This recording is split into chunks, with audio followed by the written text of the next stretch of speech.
Oo. Good evening nga pala mga idol. Ayan, kumakain ba kayo ng susong pilipit? Ayan, nakabili tayo ng 1 kilong susong pilipit at saka yung daon ng sili. At siyempre may papaya tayo dyan. Ang ginawa ko ay ginisa ko sa luya, sibuyas, ayan, paminta at saka yung ating siling pula at siling green. At sabay ko na nga ditong inilagay yung susong pilipit.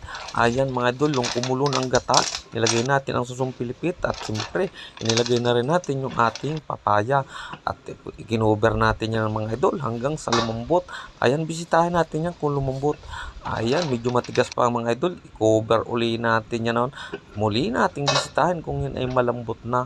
At sa pagkakataong ito mga idol ay palagay ko yung malambot na. At inilagay ko na rin nga dito yung ating kakanggata. Ayan, ilagay na natin yung ating kakanggata rito, yung ating pampalapot. Okay mga idol, ayan na. At sa puntong ito ay nilagay ko na rin ang dahon ng sili at itinuber natin yan para sa ganun ay bumaba. Okay na at malapit nang maluto talaga idol yan. Palike naman. Okay mga idol, ayan, malaking bagay na po sa akin yan. At ito na nga, luto na po yung ating ginataang susong pilipit. Thank you for watching.